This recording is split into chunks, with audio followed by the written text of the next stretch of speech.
সাদাসিধে এই ছেলেটি স্কুলের সবথেকে অবহেলিত ছাত্র ছিল। তবে তার তেমন কোনো বন্ধু ছিল না, এমনকি কেউ তাকে পছন্দ করত না। এর জন্য ছেলেটি নিজেকে পরিবর্তন করার সিদ্ধান্ত নেয়। আর এই সিদ্ধান্ত তাকে কোন পর্যায়ে নিয়ে যাবে তা সে নিজেও কল্পনা করতে পারেনি। কিছুদিনের মধ্যে সে শহরের সবথেকে বড় গ্যাংস্টার হয়ে যায়। যে ছেলেগুলো তাকে পাত্তাই দিত না, সেই ছেলেরা এখন তার পিছনে ঘুরঘুর করতে শুরু করে। কিন্তু এই গ্যাংস্টার শেষ পরিণতি কি হয়, চলুন গল্পের মাধ্যমে জানা যাক। গল্পের শুরু হয় মঙ্গা নামে একটা শহরে। সেখানে ওয়ানজি নামে একটা ছেলে প্রথম দিন স্কুলে যাচ্ছিল। সে এতটাই সোজা সরল ছিল যে স্কুলের প্রতিটা বাচ্চা তাকে খেপাতো।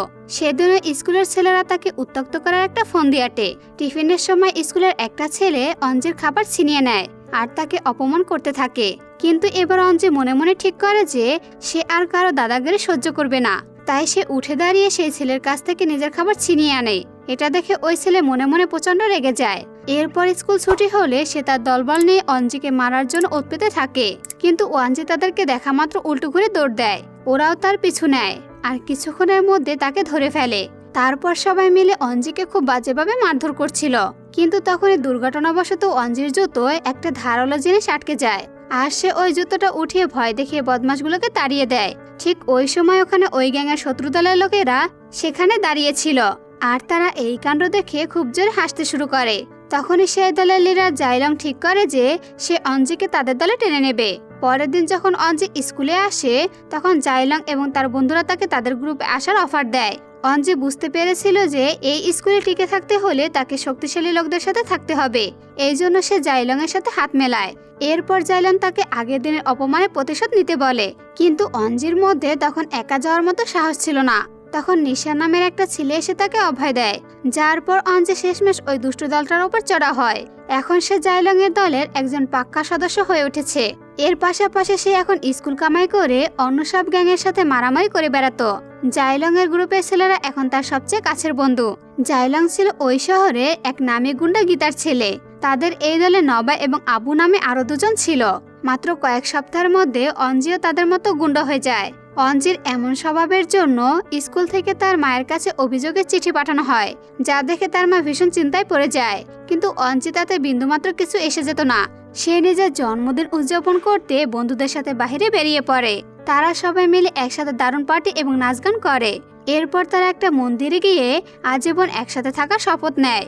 তারা একে অপরকে কথা দেয় যে যে কোনো পরিস্থিতিতে তারা পাশে থাকবে, আর কেউ যদি তাদের দলের সাথে বেইমানি করে তবে তারা সবাই মিলে তাকে খতম করে দেবে। এর কিছুদিন পর জাইলং সবাইকে নিজের বাড়িতে খাওয়ার দাওয়াত দেয়। সেখানে জাইলং এর বাবা গীতার সাথে অঞ্জির প্রথম দেখা হয়। সে তাকে দেখে বেশ অবাক হয়েছিল, কারণ গীতাকে অন্য সাধারণ অপরাধীর মতো দেখতে মোটেও ভয়ঙ্কর লাগতো না, বরং সে ছিল সবসময় হাসি খুশি থাকা একজন মানুষ। তবে অঞ্জির এই ভুল ধারণা ভাঙতে বেশি সময় লাগেনি।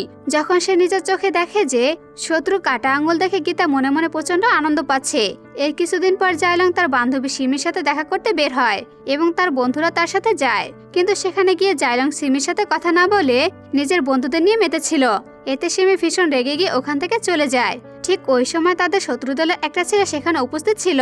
সিমিকে ওভাবে রেগে চলে যেতে দেখে সে এটাকে প্রতিশোধ নেওয়ার একটা মোক্ষম সুযোগ হিসেবে কাজে লাগায়। তাই সে সিমির পিছু নেয় এবং নিজেকে জাইলং এর বন্ধু বলে পরিচয় দেয়। তারপর সে সিমিকে ফুসলিয়ে একটা শুনশান জায়গায় নিয়ে আসে এবং তাকে জবরদস্তি করতে শুরু করে। পরের দিন জাইলং যখন এই ঘটনা জানতে পারে তখন সে প্রচন্ড রেগে যায়। ওই রাতে সে তার দলবল নিয়ে সেই ছেলেটির চারপাশ থেকে ঘিরে ফেলে এবং তাকে ধরে তার আস্তানা নিয়ে আসে। সেখানে জাইলং বিন্দুমাত্র দয়া না দেখিয়ে ছেলেটির চোখ, মুখ আর নাক আটা দিয়ে আটকে বন্ধ করে দেয়। এই ভয়ানক কাণ্ড দেখে অঞ্জিত জান শুকিয়ে যায়। নাক মুখ আটা দিয়ে বন্ধ থাকায় ছেলেটি আর শ্বাস নিতে পারছিল না, যার ফলে ওখানে ছটফট করতে করতে তার দম আটকে মৃত্যু হয়। গীতা যখন এই খুনে খবর পায় তখন সে ভীষণ রেগে যায়, কারণ এতটুকু ঘটনার জন্য কারো জীবন কেড়ে নেওয়া সে একদমই মেনে নিতে পারছিল না। তাই সে এই অপরাধে তাদের পুরো দলটাকে একটা কঠিন শাস্তি দেয়। তবে শুধু শাস্তি দিয়ে সে শান্ত হয়নি। গীতা তাদের সবাইকে পাহাড়ের মার্শাল আর্ট শেখার জন্য পাঠিয়ে দেয়। সেখানে প্রাচীন ঐতিহ্যবাহী মার্শাল আর্টের নিয়ম মেনে তাদের কঠোর অনুশীলনের মধ্যে দিয়ে যেতে হবে। এই পুরো ব্যবস্থার মূল উদ্দেশ্য ছিল যাতে তাদের কিছুটা সুবুদ্ধি হয় এবং ভবিষ্যতে কখনো কেউ তাদের উপর চড়াও হলে তারা যেন নিজেকে আত্মরক্ষা করতে পারে। এর কয়েক সপ্তাহ পর তাদের যখন ট্রেনিং শেষ হয়ে যায় তখন গীতা তাদের সবাইকে আবার ফেরত নিয়ে আসে। আর তাদের ফিরে আসার খুশিতে সে একটা বড় পার্টির আয়োজন করে। তখন ওখানে অঞ্জি গীতার ভেতরে ভালো মানুষটা দেখতে পায়। সে তার নিজের আসল বাবাকে তো কখনোই দেখেনি, কিন্তু গীতা তার নিজের ছেলেকে যেভাবে আগলে রাখতো সেটা দেখে অঞ্জি তার মধ্যে নিজের বাবাকে খুঁজে পেত। এই পার্টিতে গীতা মাসা নামে একজন লোককে ডেকেছিল, যে আগে কড়া শত্রু ছিল, কিন্তু এখন তারা দুজন হাত মিলিয়ে এক হয়ে গিয়েছিল। আসলে তারা দুজনেই তাদের মঙ্গা শহরের বাইরে কারোর সাথে কোনো রকম ধান্দা চালাতে চাইছিল না, সেজন্য তারা একসাথে মিলে কাজ করতে শুরু করে। কিন্তু মাসা নামের একজন লোক এই পার্টিতে অন্য শহরে একজন গ্যাংস্টারকে হুইলিকে সাথে করে নিয়ে এসেছিল। এখানে হুইলি গীতাকে তার সাথে বড় বিজনেস করার অফার দেয়, যাতে তারা আরো বেশি টাকা কামাতে পারে। কিন্তু মাসা আর গীতা তাদের নিজের শহর নিয়ে খুশি ছিল, আর তারা বাইরের কোনো শহরের সাথে সম্পর্ক রাখতে চাইছিল না। এটা শুনে হুইলি তো ভেতর থেকে চটে যায় এবং সে গীতা আর মাসাকে শেষ করে দেওয়ার প্ল্যান বানায়। সে যখন বনকিমকে এই ব্যাপারে বলে তখন সে হুইলিং এর সাথে হাত মেলায়, কারণ সে মাসাকে মেরে তার ধন সম্পদ কবজা করতে চাইছিল। এখন তাদের এই প্ল্যানটা সফল করার জন্য তারা হিসামের সাথে কথা বলে আর তাকে গীতাকে খতম করতে বলে। হিসাম এমনটা একদমই করতে চাইছিল না, কিন্তু তার উপর বনকিমের কিছু ধার দেনা ছিল। কয়েক বছর আগে বনকিম তার জান বাঁচিয়েছিল, তাই এখন সে আর কথা ফেলতে পারে না। এর সাথে হিসাম এমনটাও ভাবতো যে মাসা আর গীতা আজ পর্যন্ত বন্দুক ব্যবহার না করে তলোয়ার দিয়ে লড়াই করে, যার জন্য মঙ্গা শহরের আন্ডারওয়ার্ল্ড আর সামনের দিকে এগোতে পারছিল না। এখন হিসামকেও তারা তাদের দলে ঢুকিয়ে নেয়, আর তারপর একদিন সে নিজেকে মাসাকে শেষ করে দেয়। এই খবরটা যখন গীতা জানতে পারে তখন সে খুব ভেঙে পড়ে।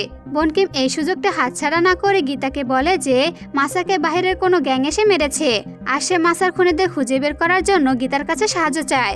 তারপর রাতে যখন গীতা মন্দিরে ছিল তখন বনকিম এই মিথ্যা খবর রটায় যে মাসার খুনিদের সন্ধান পাওয়া গেছে। এটা শোনার সাথে সাথে গীতা তাদেরকে ধরার জন্য তার সব লোকদের পাঠিয়ে দেয়। বনকিম তো ঠিক এই সময়টার অপেক্ষায় ছিল, আর গীতাও ওই মন্দিরে একা ফেসে যায়। তখন বনকিমের 4 জন গুন্ডা আমজনতার রূপ নিয়ে ওই মন্দিরে ঢুকে পড়ে আর সুযোগ বুঝে গীতার উপর ঝাঁপিয়ে পড়ে। কিন্তু গীতাও কোনো কাঁচা খেলোয়াড় ছিল না, সে কয়েক মুহূর্তের মধ্যে ওই 4 জন গুন্ডাকে মেরে ফেলে। কিন্তু হিসাম জানতো যে গীতা যত বড় কুংফু মাস্টার হোক না কেন গুলির সামনে তো আর টিকতে পারবে না, তাই সে সাথে সাথে মন্দিরে ঢুকে পড়ে আর সোজা গিয়ে গীতার গায়ে গুলি চালিয়ে দেয়। ওই সময় অঞ্জে ওই মন্দির আশেপাশে ঘুরছিল, সে গুলির আওয়াজ শুনে সাথে সাথে মন্দিরের দিকে ছুটে যায়, কিন্তু তার পৌঁছাতে অনেকটা দেরি হয়ে গিয়েছিল। এর পরের দিন অঞ্জে নিজেই গিয়ে গীতার শেষকৃত্যের কাজ সারে, কারণ গীতার ছেলে জাইলংকে তার বাবার খুনিদের হাত থেকে বাঁচতে লুকিয়ে থাকতে হয়েছিল।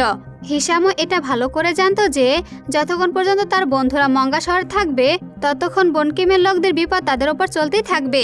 এজন্য সে তাদেরকে একসাথে ডাকে এবং তাদেরকে কিছুদিনের জন্য লুকিয়ে থাকতে বলে। যদিও হিসাম গীতাকে মেরে তাদের সবাইকে ধোঁকা দিয়েছিল, কিন্তু তাও তার ভাইয়ের মতো বন্ধুদের জন্য ভেতরে একটা চিন্তা ছিল। শেষমেশ সব বন্ধুরা মিলে ফিলিপিন্সে যাবে বলে ঠিক করে, কিন্তু অঞ্জি ওখানে থেকে যায়, কারণ সে এই শহরে থেকে গীতার আসল খুনিকে খুঁজে বের করতে চাইছিল। আসলে অঞ্জির হিসামের ওপর সন্দেহ ছিল যে নিশ্চয়ই গীতা আর মশা খুনের পেছনে তার কোনো হাত আছে। হিসাম তার সব বন্ধুদের চলে যেতে বললেও অঞ্জি নিজে এখানে থেকে যাওয়ার এসব ব্যাপারে সে ঠিকমতো কিছু বুঝে উঠতে পারছিল না। তবে অঞ্জি একাই ছিল না যে এই খুনিদের খোঁজ করছিল।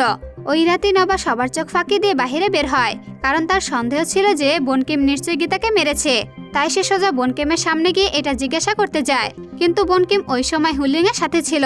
নবা ওখানে যখন বনকিমের পর দোষ চাপায় তখন হুইলিং এর লোকেরা তাকে ধরে আচ্ছা মতো পেটায়। তার অবস্থা এতটাই খারাপ হয়ে যায় যে তাকে হাসপাতালে ভর্তি করতে হয়। এসব দেখে হিসাম অঞ্জির ওপর চাপ দিতে থাকে যে তারও ফিলিপিন্সে চলে যাওয়া দরকার, কিন্তু হিসামের এমন স্বভাব দেখে অঞ্জির সন্দেহ আরো বেড়ে যায়।